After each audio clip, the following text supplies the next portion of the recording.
성경 누가복음 19장 16절입니다. 17절. 그 첫째가 나와 이르되 주인이여 당신의 한 문화로 10문화를 남겼나이다.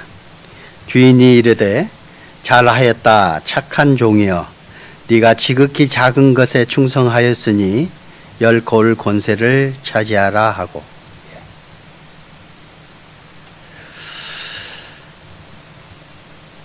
이 말씀의 배경을 좀 살펴봐야 할 겁니다. 이 말씀을 하시기 전이 예수님께서 예루살렘에 입성하기 전이었습니다.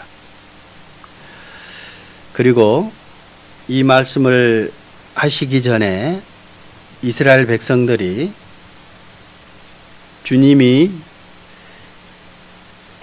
사역을 하신 이후에 주님께서 그 많은 병자들을 일으키시고 많은 이적들을 이스라엘 백성들에게 보여주셨어요.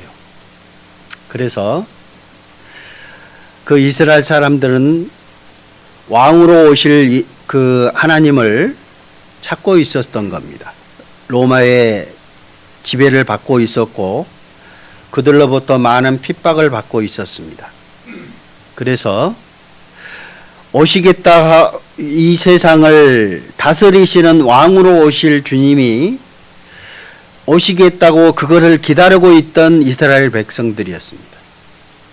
근데 주님은 오셔서 왕으로 오실 주님의 그 능력을 보여주셨어요. 그래서 이 이스라엘 백성들은 그 왕이 예수님이라고 생각을 했던 겁니다.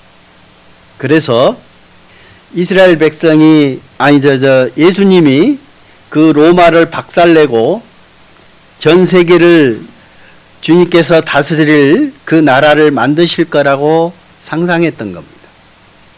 근데 주님은 전혀 그렇지 않았어요. 다른 얘기를 계속 하시는 겁니다. 그러시면서 이 말씀을 비유로 말씀해 주셨습니다.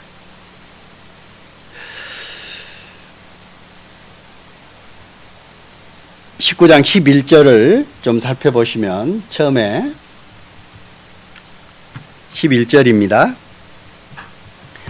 그들이 이 말씀을 듣고 있을 때 비유를 더하여 말씀하시니 이는 자기가 예루살렘에 가까이 오셨고 그들은 하나님의 나라가 당장에 나타날 줄로 생각함이었더라. 이게 그 많은 군중들이 예수님의 제자들 뿐만 아니라 많은 사람들이 주님의 말씀을 들으면서 그가 왕으로 오실 주라는 것을 상상하고 있었던 겁니다. 그래서 그 로마의 핍박 속에서 벗어날 거라고 생각했던 겁니다.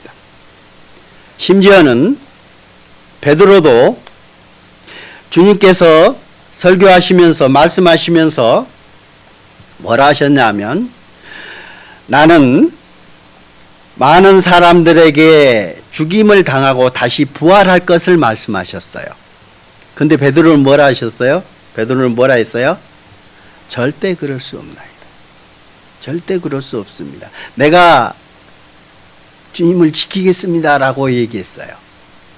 절대 그렇게 하지 못해요. 왜요? 베드로가 힘이 건장했던 것 같아요. 그래서 예수님 잡으러 오실 때 예수님 잡으러 오던 그 종의 귀를 잘라버렸잖아요.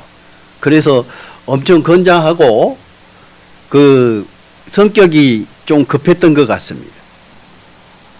그런데 그 베드로가 주님께서 그 말씀을 하실 때 절대 그럴 수 없습니다. 내가 지킬 겁니다 하는 거였어요. 그런데 예수님이 뭐라 하셨어요? 혹시 기억나세요? 예수님이 뭐라 하셨어요? 사탄아 물러가라 그랬어요. 사탄아 물러가라. 네 안에 하나님의 일을 막을 자가 있다는 거예요. 사탄아 물러가라. 너는 나를 넘어지게 하는 자로다 그렇게 말씀했어요.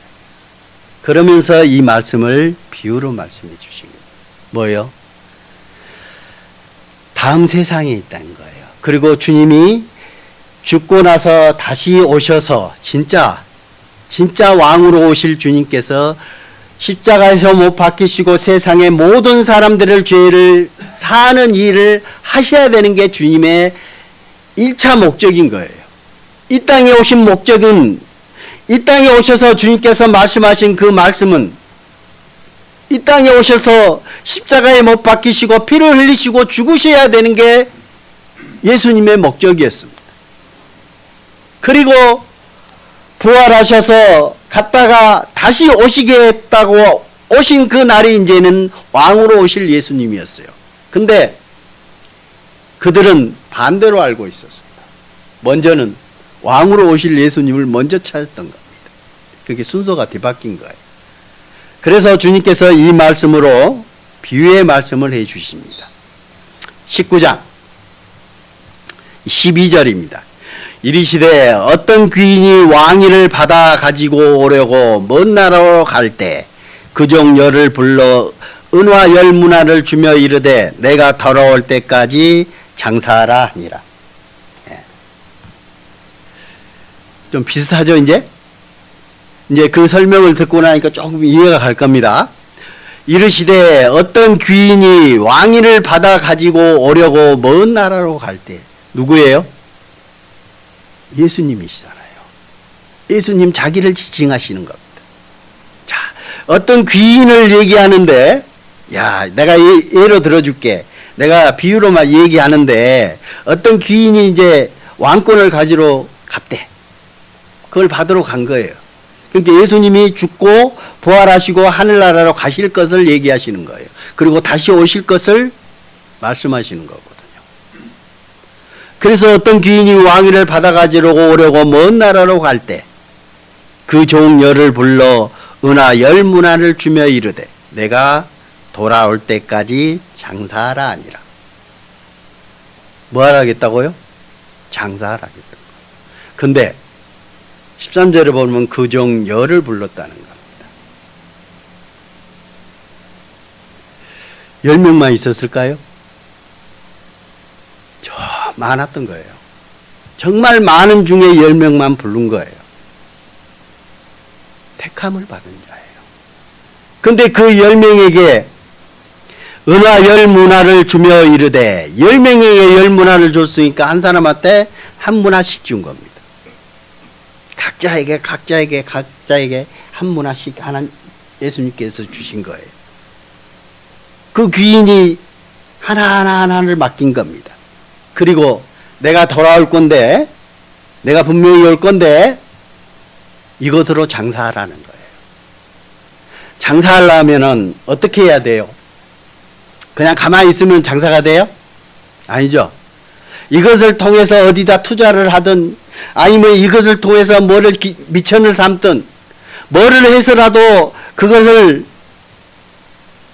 장사하라는 거 이윤을 남기라는 거잖아요. 무슨 일을 하라는 거예요. 가만히 있으라 하는 얘기 아니냐. 일을 하라는 얘기입니다. 근데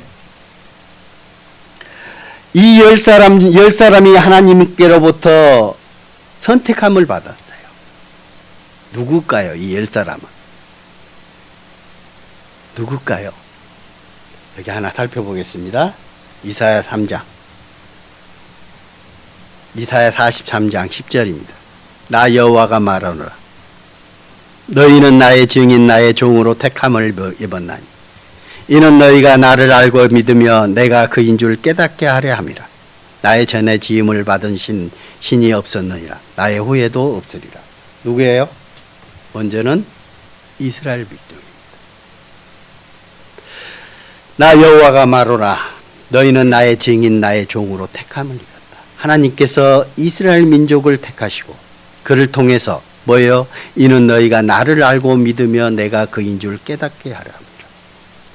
하나님께서 이스라엘 민족을 택하고 그 민족을 인도하심으로 그 민족을 주관하심으로 하나님을 알고 하나님을 믿고 그 하나님을 깨닫게 하려 하십니다. 그리고 그 이스라엘 민족을 통해서 아직 믿지 않는 많은 민족들에게 많은 사람들에게 세상 모든 사람들에게 그 하나님을 있게 하신 거예요. 믿게 하신 겁니다. 또 볼까요? 베드로전서 2장 9절입니다.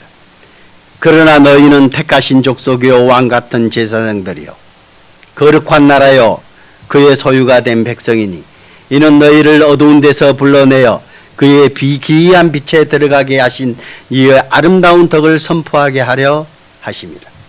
누구예요 이제? 우리잖아요. 저와 여러분들입니다. 택함을 받는답니다. 아까 귀인이 10사람을 택한 것처럼 우리를 택하신 겁니다. 이스라엘을 통해서 하나님의 역사를 하시고 그 하나님을 증거하신 것처럼 우리를 통해서도 하나님께서는 우리에게 주님의 뜻을 나타내고 하나님을 알게 하시며 하나님을 믿게 하시며 하나님을 따르기를 원하시는 겁니다. 그래서 너희는 택하신 족속이요 왕같은 제사장들이요 거룩한 나라요 그의 소유가 된 백성이다. 이는 너희를 어두운 데서 불러내어 그의 기이한 빛에 들어가게 하신 이여 아름다운 덕을 선포하게 하려 하십니다. 우리가 어둠에 거하셨죠. 죄로 말미암아 영원한 지옥의 형벌을 받을 수밖에 없었던 저희들이었습니다. 빛으로 오신 예수님을 통해서 우리가 빛 가운데 거하고 그 빛을 선포할 수 있는 우리에게 임무를 주신 겁니다. 하나님의 일을 하기에 우리를 택하신 거예요. 뭘로요? 왕같은 제사장, 거룩한 나라, 우리의 개인의 제사장, 교회를 통한 거룩한 나라, 하나님의 나라에 속한 자, 나라의 백성으로 우리를 택하신 겁니다. 아까 귀인을 통해서 10사람을 선택하는 것처럼 하나님도 우리에게 똑같은 10사람에게 한 문화씩을 준 것처럼 우리에게도 주님의 은혜를 각 한 문화씩 다 맡기신 겁니다. 그리고 장사하라 했습니다. 뭐예요? 수고하라는 겁니다. 그것을 통해서 이윤을 남기라는 겁니다. 뭐를 통해서 남기는 거예요? 우리는 성령을 통해서 우리 가운데 거하신 성령님을 통해서 열매를 맺혀가는 거예요. 그게 이윤 남기는 거잖아요. 우리의 열매가 없으면 그건 나무로서의 존재 가치가 없는 겁니다. 그렇죠. 감나무가 감이 잘 열려야 되잖아요. 근데 하나도 안 열려요. 나무만 무성해요. 그래서 예수님께서 무화과 나무의 비유를 하시면서 그 무화과 나무를 저주했잖아요. 왜요? 열매가 없는 것을 보시고 저주했습니다. 왜 저주했어요? 열매가 없기 때문이에요. 오늘 비유의 말씀에서도 똑같이 나타날 겁니다. 성경 누가복음 19장 15절입니다. 귀인이 왕위를 받아가지고 돌아와서 은화를 준 종들이 각각 어떻게 장사하였는지를 알고자 하여 그들을 불렀다라고 얘기하십니다. 귀인이 왕권을 받아가지고 돌아오셨어요.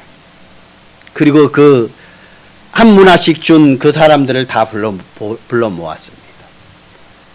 이것처럼 똑같은 상황이 아까 우리가 첫 번째 봤던 주님께서 멸류관을 주시는 그 광경을 우리는 여러분들 목도하실 것뿐만 아니라 경험하실 겁니다. 왜? 주님이 오시는 그날 그 일이 있을 것을 성경은 말씀하고 있거든요. 주님이 왕권으로 오실 그날 똑같은 이 일이 일어날 겁니다. 그리고 물을 겁니다. 맡긴 그 은환을 통해서 얼마만큼 장사를 잘 했는지 물으실 겁니다. 그래서 그 첫 번째입니다. 첫째가 16절 그 첫째가 나와 이르되 주인이여 당신의 한 문화로 10문화를 남겼나이다. 주인이 이르되 잘하였다 착한 종이여 네가 지극히 작은 것에 충성하였으니 10골 권세를 차지하라 얘기합니다. 자, 뭐라 하세요? 첫 번째가 나와 이르되 주인이여. 주인이여 이 사람 말 한마디 한번 보세요. 당신의 한 문화로 이 주인께서 주신 그 한 문화가 누구 거예요? 내게 아니고 주인 거라는 거예요. 그리고 뭐예요? 10문화를 남겼어요. 10문화도 누구 거예요? 주인 거라는 겁니다. 그래서 주님께서 말씀하신 거예요. 주인이 이르되 잘하였다 충성된 종이여. 주님께서 주신 것으로 내가 이만큼 남겨서 주님께 드리는 거예요. 왜? 모두가 다 주님 거기 때문에. 정말 충성된 종이었다는 거예요. 그래서 주님께서 칭찬하십니다. 잘하였다. 착한 종. 그리고 뭘로요? 내가 지극히 작은 것에 충성하였다. 이것이 지극히 작은 것 아닌가요?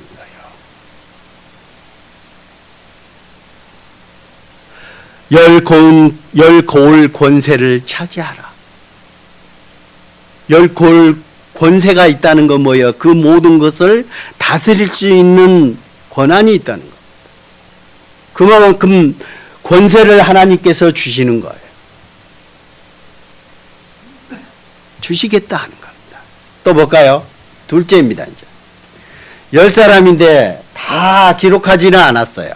첫째와 둘째와 그 다음에 마지막 한 사람을 예로 들어줍니다. 둘째입니다. 18절 그 둘째가 와서 이르되 주인이여 당신의 한 문화로 5 문화를 여기는 만들었다 하고 얘기합니다. 제조입니다. 그 한 문화를 통해서 뭐에 되게 많이 투자했던 것 같아요. 아니면 거기에 기본에 어떤 밑거름이 된 것 같아요. 그래놓고 말 그대로 예를 들면 씨앗 하나를 사서 그 씨앗을 심어서 많은 풍성한 많은 소득을 얻는 것과 마찬가지였어요. 그 하나를 통해서 5 문화를 만들었다는 거예요. 씨앗 하나를 심어서 물 주고 가꾸고 정말 자라게 노력을 하지 않으면 저절로 자라요? 자라게 하시는 이는 하나님이시지만은 돌봐주지 않으면 정상적으로 자라지 않는 겁니다. 잡초에 의해서, 가시덩굴에 의해서, 바람에 의해서, 풍우에 의해서, 비바람에 의해서 쓰러지고. 저도 농사꾼의 아들입니다. 농사를 짓다 보면 너무너무 할 일이 많습니다. 그래서 부모님들이 대부분 그랬었을 것 같아요. 자식들이 농사 짓는 것을 원치 않으세요. 여기서 농사 지시는 분들 계시죠. 자식들이 농사 짓기를 원치 않으세요. 왜요? 너무 힘드니까. 농사를 지시려면 갖은 노력과 갖은 고통이, 갖은 정말 고생이 따라야 되는 거예요. 그렇지 않고는 정상적으로 있지 않아요. 농사라는 것이. 그래서 어떤 분들은 그렇게 얘기합니다. 열매를 보면, 성경도 말씀하셔요. 열매를 보면 그들을 안다고 그랬어요. 농사도 마찬가지입니다. 소득을 보면 그가 그동안에 노력하는 결과들을 알 수 있는 겁니다. 이 둘째도 그 한 문화로 5 문화를 만드는 거예요. 수고했습니다. 그러나 이에게도 주인이 그에게 이르되 너도 5 고루를 차지하라. 5 고루를 줬습니다. 남긴 만큼 드렸어요.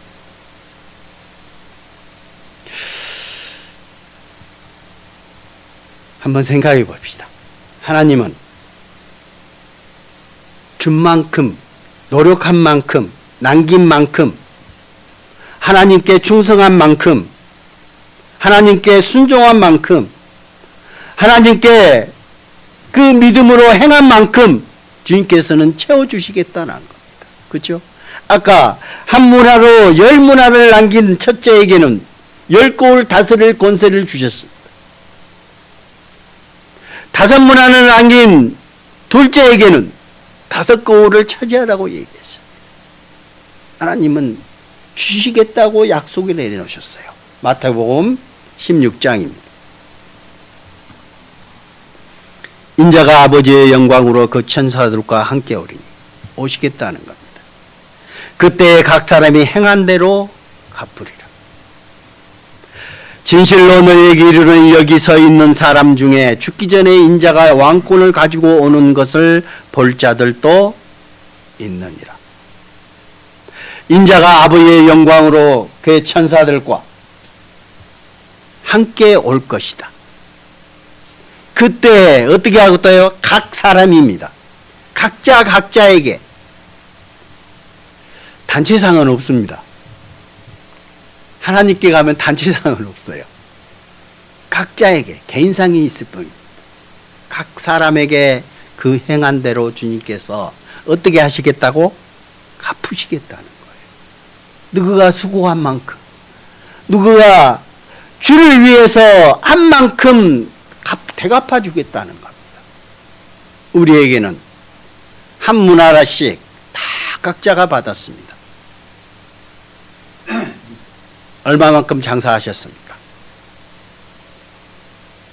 주님 오실 날이 너무나도 가까워져 오고 있습니다. 그냥 농담이 아니에요. 실제입니다. 얼마 전에 수요 말씀에 제가 그 영상을 하나 가져온 적이 있습니다. 요즘 AI가 어떻게 하고 있는지, 전 세계를 다스리는 성경의 요한계시록 13장에 전 세계를 컴퓨터가 전 세계를 다스리는 그런 방법으로 전 세계를 다스릴 거라고 얘기했습니다. 그러나 지금의 이 시대는 그것으로 모든 것이 통제 가능한 시대가 됐습니다. 이제 여러분들의 일자리도 다 빼앗을 겁니다. 로봇가 대신할 겁니다. 그리고 그 AI가 우리의 사무일을 대신할 겁니다. 챗GPT를 열고 내 문서 하나 만들어 달라고 하면 1분도 안 걸려서, 1분이 뭡니까? 몇 초도 안 걸려서 몇 초 안에 다 문서 하나를 만들어서 착 데려갑니다. 그리고 지가 알아서, 이제는 인공지능입니다. 자기가 알아서 그것을 분석하고 그것을 취합하고 모든 것을 다 합니다. 그리고 사람을 만들어가요. 만들어간다는 게 뭐예요? 사람을 이용해 가는 거예요. 사람을 그쪽으로, 자기가 생각하는 그쪽으로 인도해 가요. 너무 무섭습니다. 심지어는 자기들만의 그 채팅방을 만들어 놓고 사람들에게 한 명도 못 들어오게 합니다. 들어오기는 들어올 수 있을지언정 그 채팅방에 채팅을 할 수가 없어요. 사람들은 자기네들끼리만 채팅을 합니다. 서로 주고받고 합니다. 그리고 요즘 그 AI가 뭐를 한다고요? 종교를 만들었습니다. 그리고 성도들을 모집하고 있습니다. 성도라고 얘기하기가 그렇죠. 사람을 모으고 있습니다. 지금 이 세상에 우리가 살고 있다는 사실입니다. 그리고 혹자는 이렇게 얘기합니다.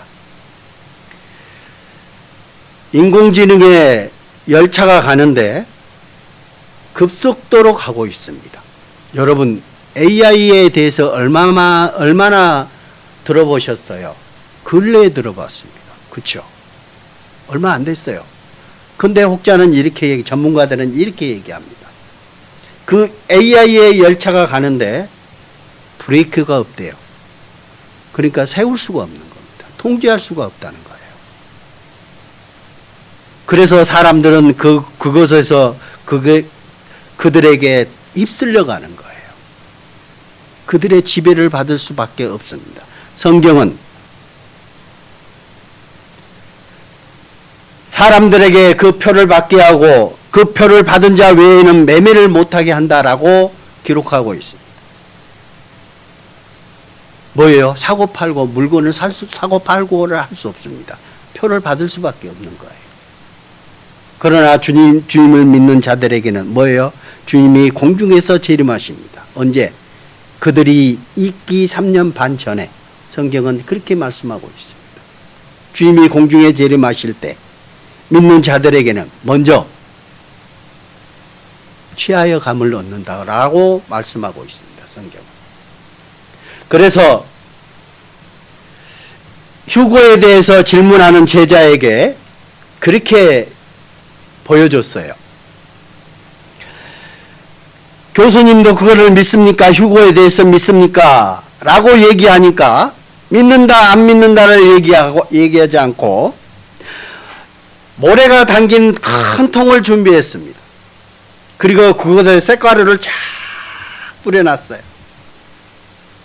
그리고 자석을 갖다 쫙 대면 어떻게 할까요? 쇳가루가 쭉 따라 올라오죠. 그래서 그 제자에게 하시는 말씀이 뭐라고? 이렇게 될 걸세 라고 얘기했습니다. 답을 줬던 겁니다. 주님이 오시는 그날 그리스도인들은 모두가 그렇게 될 겁니다. 주님의 은혜를 받은 사람들, 정말 구원함을 받은 사람들에게는 주님이 오시는 그날 다 따라 올라갈 겁니다. 쇳가루가 자석에 붙어 올라가는 것처럼 순간적으로 따라 올라갈 겁니다. 주님은 그런 것들을 통해서 주님께서 오시겠다고 말씀하신 그 약속의 말씀을 여기저기 말씀해 놓으신 겁니다. 그리고 각 사람에게 행한 대로 일한 대로 갚아주시겠다고 약속하시는 겁니다. 그리고 28절에 보시면 진실로 너희에게 이르는 여기 서 있는 사람 중에 죽기 전에 인자가 왕권을 가지고 오는 것을 볼 자들도 있느니라. 누굴까요? 베드로입니다. 베드로는 실제로 자기가 죽기 전에 예수님께서 변화산에서 모세와 엘리야와 예수님이 함께 변화돼서 있는 모습을 봤거든요. 베드로를 봤던 겁니다. 그 상황에서. 우리의 베드로는 그 상황 가운데 주님께서 보여주셨지만 이제는 우리는 직접적으로 경험하실 겁니다. 주님 오시는 그날, 주님께서 왕권을 가지고 오시는 그 모습 가운데 우리는 참여할 겁니다. 그 날이 가까워지고 있다는 겁니다. 성경을 보면 볼수록 그 날이 너무너무 가까워오고 있다는 것을 우리는 절실히 느낍니다. 세상 돌아가는 거나 세상 돌아가는 것을 보고 이 성경을 보면 맞아떨어집니다. 지금의 세대 주님이 오시는 그 날이 우리 눈앞에 와 있다는 사실입니다. 고린도후서 5장입니다. 8절 우리가 담대하여 원하는 바는 차라리 몸을 떠나 주와 함께 있는 그것이라. 그런즉 우리는 몸으로 있든지 떠나든지 주를 기쁘시게 하는 자가 되기를 힘쓰노라. 이는 우리가 다 반드시 그리스도의 심판대 앞에 나타나게 되어 각각 선악간에 그 몸으로 행한 것을 따라 받으려 함이라. 우리는 주님께 있으나 딴 데 있으나 함께 있는 것입니다. 그렇죠? 우리가 만약에 예배하러 오실 때에는 주님이 함께 한다고 얘기하죠. 만약에 예배 끝나고 집에 가 있을 때는 주님과 함께 하는 거 아니에요? 함께 하는 거예요. 언제나 함께 하는 겁니다. 언제나 주님은 우리와 영원히 함께 하십니다. 그런즉 우리는 몸으로 있든지 떠나든지 주를 기쁘시게 하는 자 되기를 힘쓰라 하는 겁니다. 아까 각자의 귀인에게 각자의 한 문화씩 받은 자가 첫째는 그 한 문화로 열 문화를 남긴 것처럼 둘째가 한 문화로 5 문화를 만든 것처럼 수고하라 하는 겁니다. 주를 기쁘시게 하는 자가 되기를 힘쓰라 하는 겁니다. 그래서 주님께서 첫째에게 뭐라 하셨어요? 잘하였다고 착한 종이여라고 말씀하셨잖아요. 예, 그거를 원하시는 거예요. 순종하고 주님의 말씀을 따라 순종하고 주님의 말씀을 따라서 살아가고 주님의 말씀을 통해서 주님께 영광을 돌리고 주님께서 명하신 것을 따라 행하는 것. 그리고 우리를 통해서 성령의 열매가 맺혀가는 것. 그것이 주님께서 우리에게 원하시는 겁니다. 주인이 한 문화를 통해서 그 종들에게 원했던 것처럼 주님도 우리에게 그것을 원하고 있는 겁니다. 10절 이는 우리가 다 반드시 그리스도의 심판대 앞에 나타나게 되어 각각 선악간에 그 몸으로 행한 것을 따라 받으려 함이라. 각각입니다. 불의를 행한 자는 불의로, 선을 행하는 자는 선으로 주님께서 보상해 주실 겁니다. 다시 본문 누가복음 19장입니다. 20절. 이제 마지막 한 사람입니다. 또 한 사람이 와서 이르되 주인이여 보소서 당신의 한 문화라 여기 있나이다. 내가 수건으로 싸두었나이다. 뭐이든 한 개 있어요 없어요? 한 문화 가지고 한 개 있어요 없어요? 장사하라 했는데 한 문화 그냥 그대로 싸두고 뭘 건들도 안 했어. 수건을 싸도 그대로 또 어디 처박아 놓은 겁니다. 21절. 이는 당신이 엄한 사람인 것을 내가 무서워함이라. 당신은 두지 않는 것을 취하고 심지 않는 것을 거두나이다.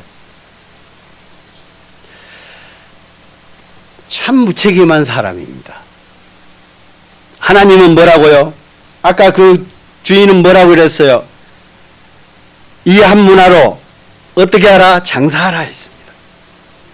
그러니까 이 한 사람은 뭐예요? 그 장사하는 그 자체가 잘못된 거였어요. 그러니까 뭐예요? 가만히 있는 겁니다. 수고도 안 한 거예요. 하기 싫은 겁니다. 근데 여기 이 사람의 말을 보십시오. 21절. 이는 당신이 엄한 사람인 것을 내가 무서워함이라. 당신은 원래 무서운 사람이 있어요. 그러니까 안 남기면 나를 혼낼 거 아니에요. 이거예요. 잘못해서 실패하면 나를 혼낼 거 아니에요. 그래서 차라리 안 한 게 나을 것 같아서 놔뒀습니다. 그리고 뭐예요? 당신은 두지 않는 것을 취하고 심지 않는 것을 거두나이다. 이게 뭐예요? 내 잘못이 아니고 당신 잘못이야 이겁니다. 뭐예요? 나를 통해서 장사해서 이웃 남겨서 나에게는 주어지지 아니하고 당신이 다 가져갈 거 아니에요. 이거예요. 두지 않는 것을 취하는 거예요. 어디가 두지도 않고 그냥 내가 뺏어가는 거나 마찬가지라는 얘기예요. 그리고 심지 않는 거. 너는 심지도 않았고 내가 심어놓고 거둬놓으면 네가 다 취할 거 아니냐 이런 거예요. 그러니까 모든 책임이 내한테 있는 게 아니라 당신한테 있다는 거예요. 주인한테 있다는 겁니다. 핑계거려. 그 한 문화, 당신이 줬던 그 한 문화, 주인이 줬던 그 한 문화 그대로 가져왔습니다. 그 얘기를 하는 겁니다. 그래서 22절에 주인이 이렇게 얘기합니다. 주인이 이르되 악한 종아, 내가 네 말로 너를 심판하노니 너는 내가 두지 않는 것을 취하고 심지 않는 것을 거두는 엄한 사람인 줄로 알았느냐 하는 거예요. 네가 잘못 알았다는 겁니다. 잘못 알았다. 그러면 어찌하여 내 돈을 은행에 맡기지 아니하였느냐? 그래야 했으면 내가 와서 그 이자와 함께 그 돈을 찾았으리라. 어찌하여 내 돈을 은행에 맡기지 아니하였느냐? 그 시절에 은행이 있었어요? 없었어요? 없었습니다. 이 성경을 보시면 이 헬라어 성경인데 이 은행이라는 뜻이 원래 이 헬라어는 그 우리가 성전에 들어갈 때 돈 파는 자 있었잖아요. 돈 파는 사람들의 그 탁자를 의미합니다. 은행이. 그 돈 바꿔주는 사람들 그 탁자를 얘기합니다. 이 은행이라는 뜻이. 근데 그건 뭐예요?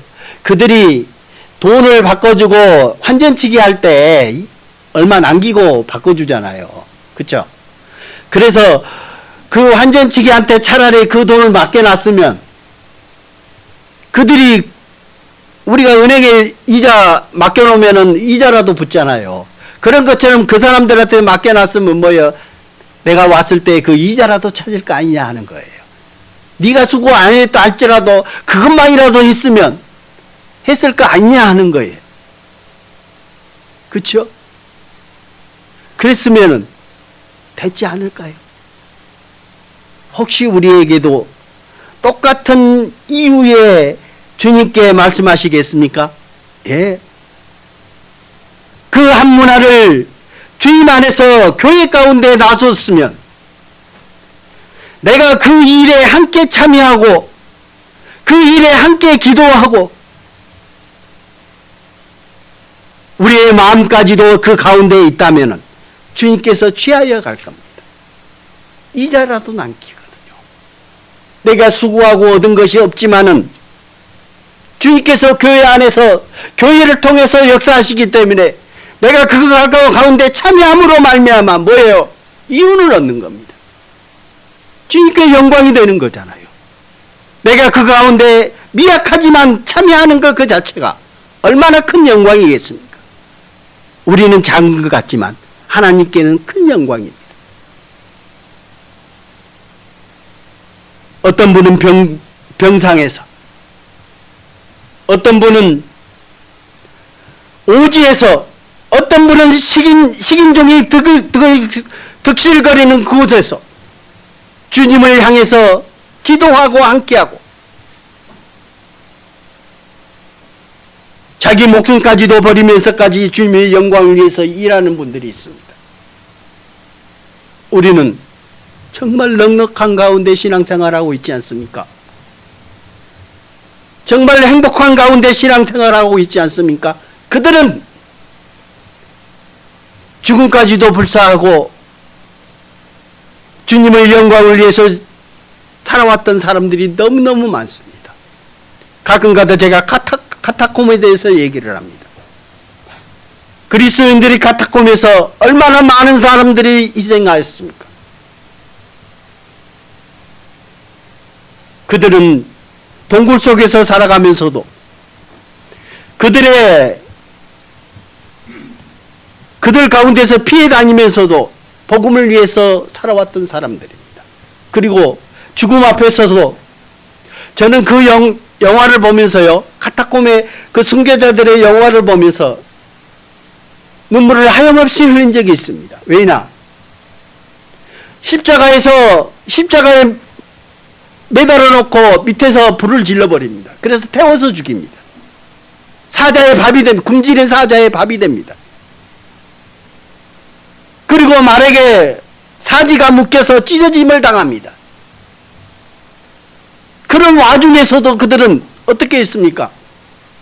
찬송을 불렀습니다. 하나님께 영광을 돌리셨습니다. 그들의 그 희생이 없었다라면 우리에게까지 복음이 전해졌겠습니까? 안 전해졌습니다. 그들의 그 희생이 절실히 필요했던 겁니다. 그들은 그 희생을 낙으로 여겼습니다. 사도 바울도 그랬잖아요. 목숨까지도 주님 앞에 드리는 것을 영광으로 생각했습니다. 우리는 그렇게 할 수 있을까요? 저도 장담 못해요. 지금 마음은 그렇게 할 수 있을지언정 실제 상황이 돌아오면 장담할 수 없을 겁니다. 저는 그 영상을 보면서, 그 영화를 보면서 정말 마음에 눈물이 많이 맺혔어요. 나도 저렇게 할 수 있을까? 내가 복음을 위해서 주님께서 나에게 허락하신다면 나도 그렇게 할 수 있을까라는 그 질문을 던지게 됐습니다. 그리고 그들을 통해서 정말 감사하다는 생각을 했습니다. 그들의 그 희생을 통해서 나에게까지 하나님의 은혜가 나에게까지 왔었거든요. 우리가 지옥의 형벌을 받지 않고 천국의 주님 앞에 멸관을 쓸 수 있는 권한을 받을 그 권한을 우리에게 주어졌습니다. 그 영광을 주어질 수 있었던 게 그들의 희생이 있었기 때문입니다. 주님은 그걸 원하시는 겁니다. 그래서 주님은 이렇게 말씀하셨어요. 마지막입니다. 곁에 섰는 자들에게 이르되 그 한 문화를 빼앗아 10문화 있는 자에게 주라. 그들이 이르되 주여 그에게 이미 10문화가 있나이다. 주인이 이르되 내가 너희에게 말하노니 무릇 있는 자는 받겠고 없는 자는 그 있는 것도 빼앗기리라. 자, 하나 질문을 던져보겠습니다. 이 세 사람 중에 어떤 사람 되기를 원하십니까? 첫째입니까? 둘째입니까? 마지막 한 사람입니까? 우리의 마음속에 정말 생각해 봐야 돼요. 내가 어떤 사람 되어야 할 것인지. 주님 앞에 부끄러운 구원을 얻을 우리가 되어서는 안 되지 않겠습니까? 하나님은 말씀하십니다. 사도 바울은 데살로니가 교회를 통해서 이렇게 말씀해 놓으셨어요. 데살로니가 후서 3장 10절입니다. 우리가 너희와 함께 있을 때에도 너희에게 명하기를 누구든지 일하기 싫어하거든 먹지도 말게 하라 하였더니 우리가 들은즉 너희 가운데 게으르게 행하여 도무지 일하지 아니하고 일을 만들기만 하는 자들이 있다 하니,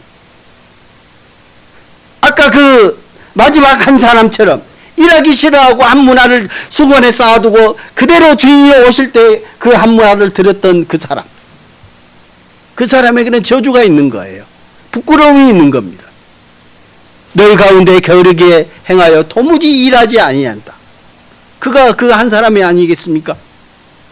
주님께서 명하신 하나님의 그 주인이 명한 것처럼 한 문화를 가지고 장사하라고 명했는데 그 명령을 지키지 아니하고 어떻게 했어요? 하기 싫어서 그냥 놔둔 겁니다. 그렇죠? 그래서 주님은 일하기 싫어하거든 먹지도 말게 하라는 겁니다. 혹시 우리가 게으름으로 말미암아 주님 앞에 축복을 받지 못하고 있는 경우도 많습니다. 주님은 우리에게 주시고자 합니다. 무엇든지 우리에게 풍성이 넘치게 주시고자 원하십니다. 근데 우리가 받을 준비가 안 돼 있어요. 그렇다면 어떻게 받을 수 있겠습니까? 하나님은 각 사람에게 행한 대로 갚아주시겠다고 여기저기에 말씀해 놓으셨어요. 시편 62편 11절 12절 하나님이 한두 번 하신 말씀을 내가 들었나니 권능은 하나님께 속하였다 하였도다. 한두 번 말씀하셨다는 건 뭐예요? 계속 강조해서 말씀하셨다는 겁니다. 12절 주여 인자함은 주께 속하오니 주께서 각 사람에게 행한 대로 갚으심이니이다. 또 볼까요? 이사야 3장 10절 너희는 의인에게 복이 있으리라 말하라. 그들은 그들의 행위의 열매를 먹을 것이며 악인에게는 화가 있으리니 이는 그의 손으로 행한 대로 그가 보응을 받을 것임이니라. 예, 의인은 복이 있는 겁니다. 주님 말씀에 순종한 자에게는 복이 있는 겁니다. 주님께서 주시려고 준비해 놓으신 겁니다. 각 사람에게 모든 줄 상이 이미 준비해 놨어요. 아까 그 마지막 한 사람에게도 주님께서 주려고 준비해 놨어요. 근데 그 주상을 어떻게 했어요? 게으르게 그 한 문화만 가져와서 누구에게 줘버렸습니까? 그 10문화 있는 사람에게 도로 줘버렸잖아요. 요한계시록 22장 10절 내가 또 내게 말하되 이 두루마리의 예언의 말씀을 임봉하지 말라. 때가 가까우니라. 주님의 말씀을 덮어놓지 말라 하는 겁니다. 얘기하라는 겁니다. 왜 성경을 통해서 이런 말씀을 드릴까요? 겁주려고 그럴까요? 아닙니다. 주님께서 명하셨어요. 덮어놓지 말라는 거예요. 얘기하라는 겁니다. 주님이 가까우고 오고 있다는 것을 말씀하시라는 겁니다. 우리가 성경을 연구하고 성경 통해서 나타나는 그 일들을 계속적으로 말씀드릴 수밖에 없는 것은 뭐예요? 때가 가깝기 때문입니다. 그래서 주님은 계시록에 있는 말씀처럼 임봉하지 말고 얘기하라 하는 겁니다. 때가 가깝다. 11절 불의를 행하는 자는 그대로 불의를 행하고 더러운 자는 그대로 더럽고 의로운 자는 그대로 의를 행하고 거룩한 자는 그대로 거룩하게 하라. 각자입니다. 각자의 행한 대로 그대로 주님께서 갚아주실 겁니다. 불의를 행한 자는 그대로 불의로, 더러운 자는 그대로 더럽고 의로운 자는 그대로 의를 행하고 거룩한 자는 그대로 거룩하게 하라. 주님께서 갚아주시겠다는 겁니다. 12절 보라 내가 속히 오리니 내가 줄 상이 내게 있어 각 사람에게 그가 행한 대로 갚아주리라. 보라 내가 속히 올 것이다.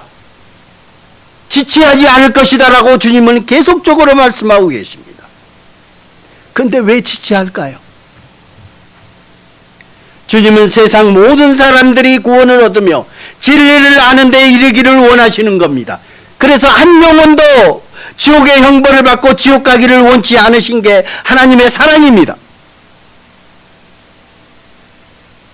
그래서 한 영혼이라도 더 건지기 위해서 기다리는 겁니다. 참고 기다리시는 거예요. 보라, 내가 속히 오리니 내가 줄 상이 내게 있어 각 사람에게 그 행한 대로 갚아주리라. 이미 정해져 있어요. 이미 주님께서 우리에게 줄 상을 준비해 놓으셨습니다. 주님 오시고 우리가 주님 앞에 갔을 때 그 상을 받을 자격이 있어야 되지 않겠습니까? 아까 그 나머지 한 사람처럼 그 한 문화도 뺏겨서 열 문화에게 주라고 하셨던 것처럼 그것 또한 뺏겨버리면 얼마나 부끄러운 구원이겠습니까? 우리에게는, 그리스도인들에게는 주님 오시는 그 날까지 수고하고 애쓰고 힘쓰려 하는 겁니다. 어디다가? 예수 그리스도를 통해서 우리가 구원함을 받고 처음 주님을 영접했을 때부터 우리는 예수 그리스도의 피로 말미암아 구원함을 받았을 때 한 문화를 받은 겁니다. 그래서 그 한 문화를 가지고 이제는 장사를 해야 돼요. 만들어 가야 되는 거예요. 어떻게? 고린도전서 3장 10절, 내게 주신 하나님의 은혜를 따라 내가 지혜로운 건축자가와 같이 터를 닦아두매 다른 이가 그 위에 세우나 그러나 각각 어떻게 그 위에 세울까를 조심할지니라. 이 닦아둔 것 외에 능히 다른 터를 닦아둘 자가 없으니 이 터는 곧 그리스도, 예수 그리스도라. 주님의 은혜를 깨닫고 주님께서 우리에게 터를 닦아두셨습니다. 근데 그 터 위에다가 이제 건축해 가는 거예요. 기초는 주님께서 머릿돌로 우리에게 터를 닦아 놓으셨어요. 이제는 우리는 뭐예요? 그 위에 집만 지으면 돼요. 뭘로 지실 겁니까? 12절, 만일 누구든지 금이나 은이나 보석이나 나무나 풀이나 짚으로 이 터 위에 세우면, 자, 정해 놓으셨어요. 자, 그 터 위에다가 금, 은, 보석, 나무, 풀, 집, 뭘로 주실 겁니까? 어떤 사람은 집으로 지으면 너무 편하죠. 간단하죠. 조금 엮어가지고 딱 휘둘러 버리면 집이잖아요. 금으로 지으려면 어떻게 될까요? 금을 연단해서 금을 또 빼야 돼요. 그 금을 펴서 만들어 가야 되는 거예요. 은도 마찬가지고 보석도 마찬가지고 세공을 해야 돼. 근데 하나님이 심판하실 때 뭘로 심판하신다? 그 공적을 나타낼 때인데 13절, 각 사람의 공적이 나타날 터인데 그날의 공적을 밝히리니 이는 불로 나타내고 그 불이 각 사람의 공적이 어떠한 것을 시험할 것이라. 불로서 나타내신대. 그러면은 여기서 남을 게 뭐 있어요? 나무와 풀과 집은 다 타서 재만 남습니다. 그러면 남아있는 게 있어요, 없어요? 없는 거예요. 주님 앞에 불이 싹 지나갑니다. 내가 지어놓는 어마무시한 참 멋있는 집이었는데 하나님께서 오실 때 불로서 싹 지나가요. 남아있는 거, 남아있어야 되거든요. 금은 보석은 남아있을 터인데 나무와 풀과 집은 다 타버리고 재만 남을 겁니다. 그렇죠? 14절, 만일 누구든지 그 위에 세운 공적이 그대로 있으면 상을 받고 누구든지 그 공적이 불타면 해를 받으리니 그러나 자신은 구원을 받되 어디서 받아요? 불 가운데서 받은 것 같으리라. 얼마나 부끄러울 거예요. 내가 있는 것도 빼앗기고, 내가 주님께서 채워줄, 내가 주님께서 상급을 주실 그 상도 내게 돌아오지 않고 충성된 자에게 돌아가고, 얼마나 부끄럽겠습니까? 주님 오시는 그날 모두가 잘하였다, 착한 종이여라고 주님께서 칭찬받기를 원하지 않으십니까? 그렇다면 우리가 지금부터라도 어떻게 해야 될지를 우리 마음속에, 나는 그래요, 내가 어떻게 해야 될지를 우리 자신들이 더욱더 잘 아리라 생각을 합니다. 왜요? 그동안의 신앙생활을 하고 그동안 성경을 통해서 주님께서 하신 말씀을 통해서 봤을 때 내가 어떤 일을 해야 되고 어떻게 행해야 될지를 스스로 잘 알고 있으리라 저는 생각합니다. 우리를 통해서 주님의 성령의 열매가 맺혀야 되지 않겠습니까?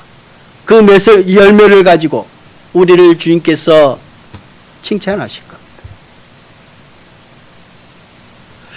마지막 말씀으로 하겠습니다. 고린도전서 3장입니다. 7절.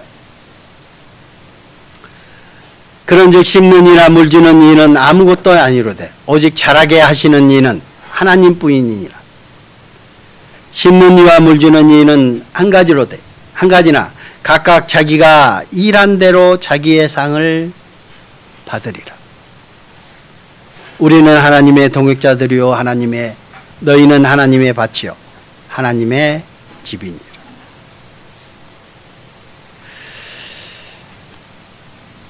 우리는요, 아까 내가 식물을 통해서 말씀하신 것처럼 씨앗을 뿌리고 그 밭에서 씨앗이 자라나는 것을 우리가 어떻게 할 수 없어요. 그러나 그 씨앗이 잘 자랄 수 있도록 물도 주고 바람도 막아주고 혹시 우박이라도 내리면 그 우박이 맞지 않게끔 만들어줘야 되는 게 주인의 일입니다.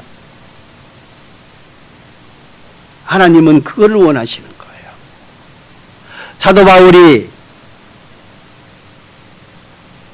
복음을 전하는 일에 자기 온 몸을, 온 목숨까지도 다 바쳤습니다. 그래서 이 말씀이 나온 거예요. 나는 심었고 아볼로는 물을 주었으되 라고 하면서 이 말씀을 하신 겁니다. 복음의 씨앗을 바울은 뿌렸습니다. 그리고 교회를 통해서 양육하는 일을 아볼로가 했습니다. 그러나 그 교회를 이끌어 가시는 이는 하나님이셨습니다. 세우신 분도 하나님이시요 그를 이끌어 가신 분도 하나님이시였다는 것을 말씀하고 있는 겁니다. 그래서 우리는 하나님의 동역자들입니다. 하나님의 복음을 전하는 일에 다 각자가 함께하는 교회의 일원입니다. 그래서 동역자인 거예요. 너희는 하나님의 밭이요.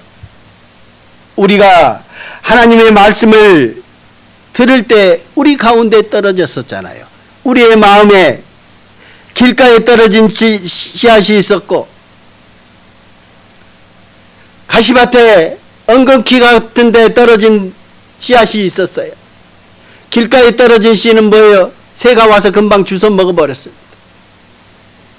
가시밭에는 가시 엉겅퀴 때 세상의 염려로 인해서 그 씨앗이 자라지 못했어요. 그런데 옥토에 떨어진 씨였으면 10배, 100배 결실을 했습니다. 우리 마음 가운데 어떤 마음이었습니까? 우리가 구원함을 얻은 것은 분명히 마음이 개간이 되고 그게 잘게 부스워져서 그 씨앗이 잘 자랄 수 있는 마음이었기 때문에 우리가 구원함을 얻었지 않겠습니까? 그렇다면 이제는 열매를 맺혀야 되는 게 당연지사입니다. 그래서 우리는 하나님의 밭이고 하나님의 집인 겁니다. 교회 안에서 우리가 생활한 주님 품 안에서 주님의 몸된 교회 안에서 살아가는 우리 자체가 하나님의 자녀고, 아까도 우리를 택하신 목적이 우리는 하나님의 뭐예요? 자녀인 거예요. 하나님의 아들인 거예요. 그래서 주님 앞에 섰을 때 잘했다, 잘하였도다, 착한 종이여라고 하는 그 칭찬을 모든 사람이 들었으면 합니다. 여기에 계신 모든 분들이 주님 앞에 섰을 때 즐거운 마음으로 주님 앞에 서기를 간절히 원합니다. 그렇지 않겠습니까? 다 그런 걸 원하실 겁니다.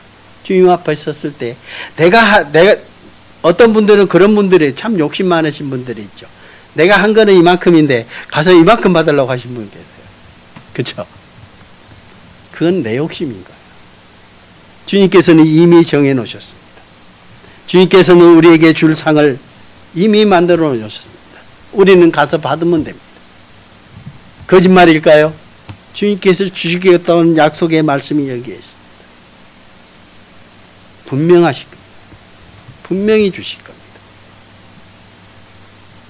그거를 기리고 또 주님 앞에 설 때 그 영광 가운데 섰을 우리의 자신들을 바라보고 지금 이 시대를 살아가야 되지 않겠습니까? 그러면 주님께서 우리에게 첫째에게 얘기했던 말씀처럼 잘하였다, 착한 종이여라고 우리에게도 분명히 말씀하실 겁니다. 함께 기도드리겠습니다. 거룩하신 주님 감사합니다. 우리가 주님의 은혜를 깨달은 저희가 이 세상 가운데 살아가며 많은 고초와 많은 어려움을 겪고 살아가고 있습니다. 그 가운데에서 주님을 증거하고 주님을 나타내고 이스라엘 백성을 통해서 하나님을 증거하고 나타낸 것처럼 또한 우리들을 통해서 주님을 증거하고 하나님을 나타낼 수 있도록 인도해 주시옵소서. 저희들이 주님 앞에서 교회 안에서 귀하게 쓰임받는 저희가 되게 하여 주시고 세상 가운데서 소금과 빛이 되는 저희가 되게 해 주시옵소서. 주님 앞으로 귀하게 쓰임받아 주님 앞에 섰을 때 멸관을 받을 때 잘하였다, 충성된 종이라는 주님의 말씀처럼 그 말씀을 우리가 듣고 주님께 영광을 돌리는 저희가 되게 도와주시옵소서. 이 세상이 주님께서 오시겠다고 말씀하신 그 약속의 말씀이 이루어지는 때에 우리가 살고 있습니다.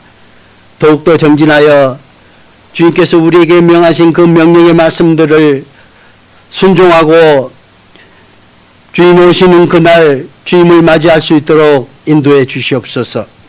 어려운 가운데 있습니까? 주님께서 보살펴 주시고 병환 가운데 있습니까? 주님께서 주의 손길로 함께해 주셔서 주님 일에 함께 동참하고 주님 일에 함께할 수 있도록 주님 인도해 주시옵소서. 우리를 사랑하시는 예수님 이름으로 기도드렸습니다. 아멘.